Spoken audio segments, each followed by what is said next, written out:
Silana ke sinozamambo siyakumukela kuMashelela TV. Siyabonga nje siyabona ukuthi umcimbi omkhulu kangaka in your honor. So uzizwa kanjani nje mangabe ubona nje kunje namhlanje? How are you feeling today? Ngabikelela kakhulu Mashelela TV kubabukeli bonke ababukelayo. Igama lami kuZamambo Mkhize, itshitshi le country.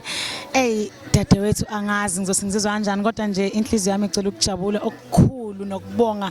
Ngimangele yebo kona bengazi uba uNkulunkulu kodwa hayi kangaka. Bengayilindele into engiyibonayo, isupport engithole kubantu inkulu kakhulu. So nje ngiyabonga kakhulu. Abakwenze kumina this time baphinde bakwenza next time ngiphinde ngibamemeza. Siyabonga nathi ukuthi you are an inspiration kulamatshitshi wonke lawa abegcwele la, they look up to you. So ngendlela wena ohambe ngayo endleleni waziphatha, so nabo babuka babona iphethini enhle. So nje ungathini nje kubona njengoba wena uyi role model yabo, uyiqhawe labo nje? Ngingathi ngoba bathi bayangithanda ngiyi role model yabo, akekho umuntu perfect.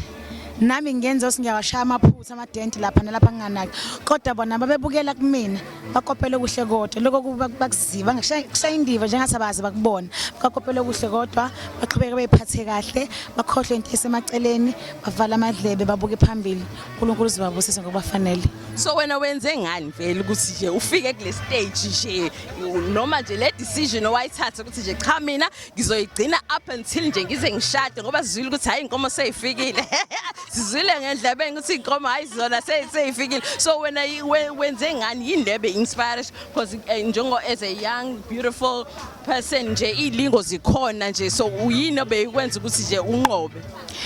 Zikhona ilinga ngifuna ukungasho but ngingathi nje ngibonga uNkulunkulu namadlozi akithi angilusayo kukhona konke, ngoba ngingenza mina ngokuthanda kwami kodwa uNkulunkulu mengafuni ngeke kuze kwenzeke. Ngingayiphatha kahle ngiyimisele ngize ngibe udoba umqaphansi ukuthi angeke ngize ngidedele ngivele ngibe nebhadi ngidlengulu yabo. So nje kukhona konke nje ngibonga uNkulunkulu ukuthi usahamba nami futhi ngiyathemba ukuthi sazoqhubeka hambe nami ngize futhi ngiphume ngomshado lokukhuluma ngayo impela Nkosi yami sebefikile amabheka sibheke kubona kancane nje siyakhona. So abazali bathini nje bazizwa kanjani nje? They are so proud, shame, I'm proud ukuthi abazali bami babona labantu abajela ukukhuluma, but ngiyabona ama actions ukuthi oh yeah sho singenza kahle. So siyathemba ukuthi ke nesimemo ngosuku olukhulu lesigameko siyosithola ukuthi nje siyobungaza kanye nawe sikhiphe itshitshi le country, itshitshi la South Africa. Ngoba kumcimbi omkhulu phela lo akusinto encane phela leyo. Hayi khulileka isimemo nje into anoyithola nje ekseni ngapha khulileka.